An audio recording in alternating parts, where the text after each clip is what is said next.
Hello everybody, I'm Sarah and I'm a recorder player. First of all, thank you to all of you who watched and responded to last week's video, my reaction to the BBC Guardian recorder controversy. I was really heartened by your response, and let's keep fighting for the recorder and music education. Alright nerds, let's get into it. Today I'm talking about Renaissance ornamentation. I'm going to give you some useful tips to get into it, open some doorways for you. In the Renaissance, like later in the Baroque, there were two main camps of ornamentation, your graces and your passaggi. The graces were small ornaments attached to one note.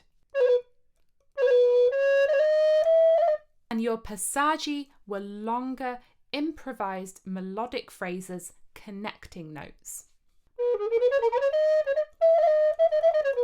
And it was all improvised, not written down on the page. The musicians of the day knew that their sheet music was just the starting point. Much has been written throughout history of the practice of passaggi. Passaggi, known as diminutions or divisions, involve taking a melody, breaking it down and making it increasingly more elaborate, and composers wrote about this all the time. Ganassi, Bassano, Ortiz, there are no shortage of Renaissance diminution passaggi treatises. A treatise is a book that tells you how to do something. It's like a 16th century YouTube video. But what's intriguing to me are the graces. These small, individual ornaments scattered with a light hand throughout the music. There's much less said about these.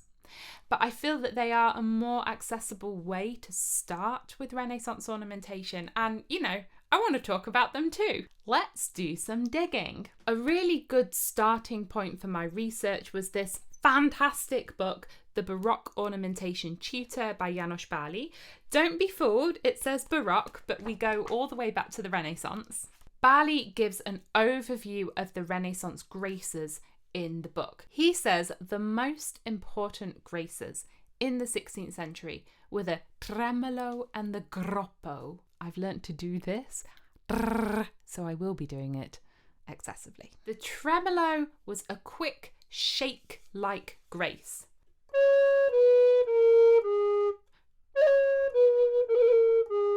And what's very interesting to me is in the book, the examples he gives start on the lower note. All through Baroque music, what do we say? Trills start on the upper note. And yet, here, we're on the lower note. This suggests to me that the purpose of these tremolos was more about decorating the melody rather than holding that upper note, which would have caused a dissonance in the harmony. That's what we see later.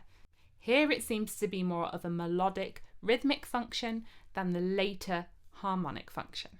The groppo was also a trill, but this was at a cadence, at the end of a phrase where the harmony is bringing you to a close. Now this actually feels like a diminution. Where is the line between the groppo and the diminution? I'm not entirely sure. We have the groppo di sopra, a trill from above, and a groppo di sotto, a trill from below. You also have the mezzo groppo, a half trill. And the difference between a mezzo groppo and a normal groppo just seemed to be, is it taking place over one or two beats? Then we have my absolute favourite Renaissance grace ever in existence, the trillo. This is a repeated note trill.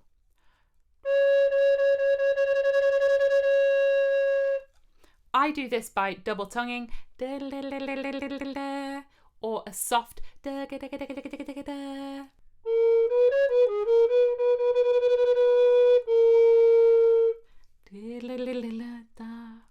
Here's the confusing thing. Here in the 16th century, we have a tremolo as a shake between two notes and a trillo as a one-note trill. Later in musical history, they will swap. And some other graces include the clamatione, which was rising up to a note, and the accenti, which was lifting at the end of your notes. This is already enough to start with, but I want to see what the composers of the day had to say about these graces. We're going to start in 1535 Venice with Sylvestro Ganassi's La Fontegara. I talk about this loads because it's a really important book. It's a treatise for playing the recorder and for making diminutions, but he does mention graces very shortly. He talks about how to tastefully imitate a singer through imitation, quickness, and grace. Now, quickness and grace are things that the recorder can do well. He talks about the trembling, the tremolo of a finger upon a hole. That's our trill. Now, he remarks something very important for the recorder. Which finger you trill is going to have an effect on the interval produced. For example,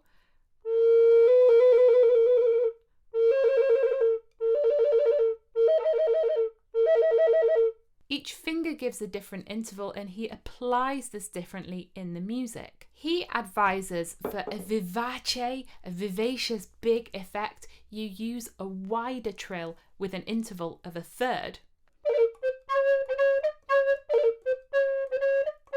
For a more normal effect, you use a trill that has an interval of, say, a tone.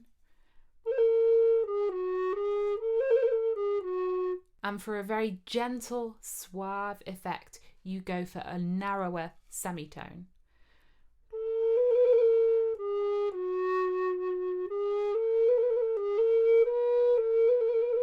Just improvising these examples, by the way, they bear no resemblance to actual Renaissance music. And he even gives a table of fingerings.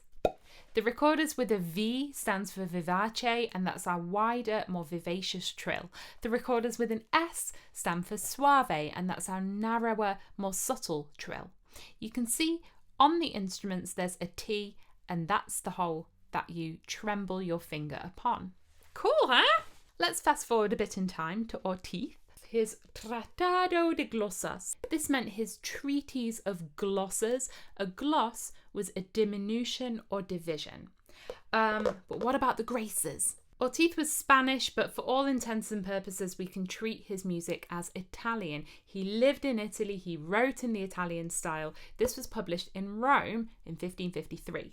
He gives lots of examples here of how to ornament a madrigal, also how to ornament different cadences, and these are all with diminutions, passaggi. When he does mention the ornamentation of a single note, a grace, he qualifies it with amortiguados or amortiti, subdued or muted. Your graces therefore shouldn't be given too much importance. Good to know he actually wrote this book for viols, a stringed bowed instrument, and we can look to the bowing technique to tell us how to articulate on the recorder. So on a viol, a passaggi diminution, each note would be given its own bow stroke. Can you tell I'm not a string player? But with a grace, the grace itself is linked to the main note in the same bow stroke.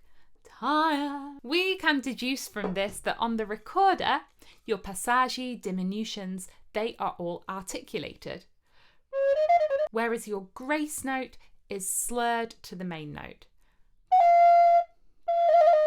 And by lightly slurring your grace note, you're helping to not emphasize it too much. Now we get to Virgiliano at the start of the 17th century. We're not sure about the date of publication. This manuscript was actually unfinished, but it's full of 30-second notes. And by comparing it with other music from the period, we can figure out it's the start of the 17th century. Yes, we're getting into the Baroque, but he's coming out of the Renaissance period, so it's really useful information. Virgiliano wrote 13 Ricercares. A ricercare means searching, and it's a solo piece that takes a theme and kind of extrapolates it and searches through basically lots of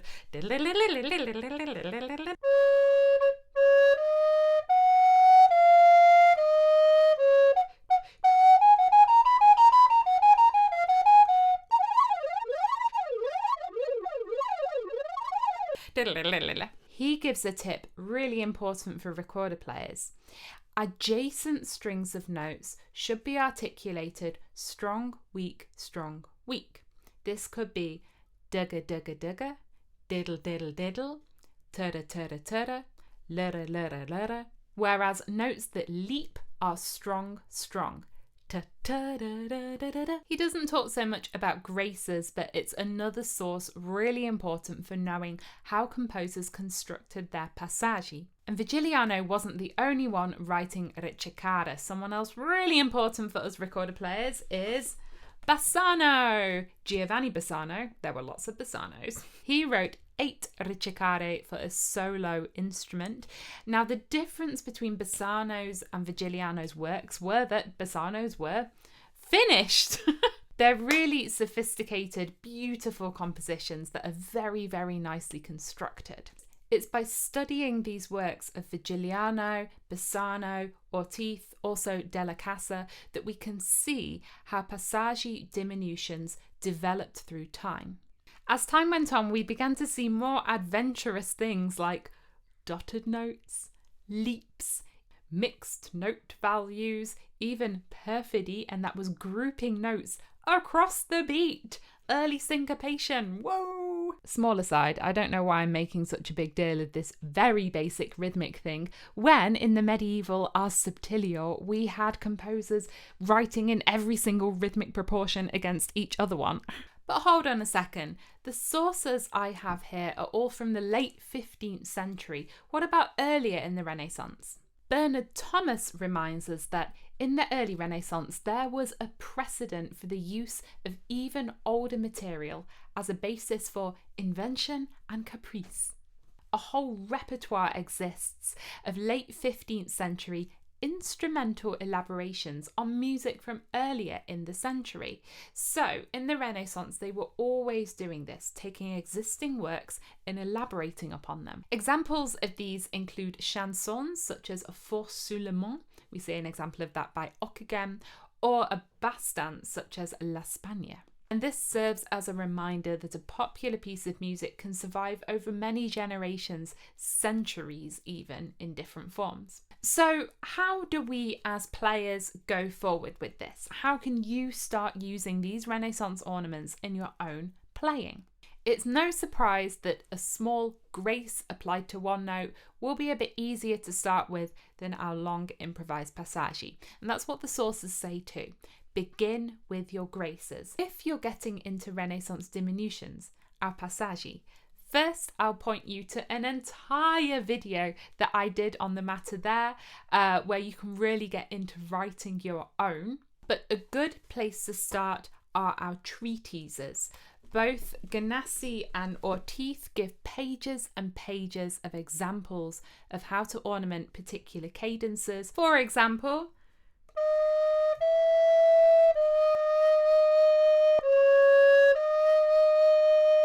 becomes. So my advice for you would be, first, listen to as much of this music as you can. Get that feeling and that style in your ear, and then play. The very important thing is you cannot get it right first time. Your ornaments, your diminutions will not be perfect, and that's very important. You have to try everything out and make all the mistakes and figure out what doesn't work in order to get to what does. Think about the form and structure of your music. You want to build up the ornamentation as you go through the piece to build the excitement. Harmony in diminutions. The important notes and those on the beat in general should be consonant, and dissonant notes should be confined to the weaker beats, the passing notes. And I know, when we get later into the high Baroque, this will be very different. There we will love to emphasize our dissonant notes on the beat. And the treatises say, if the same cadence keeps popping up in your music, never embellish it in the same way. If you really want to get this language into your fingers, your ears and your soul, what you can do is take an example of a passaggi like this, learn it, and then learn it in different keys.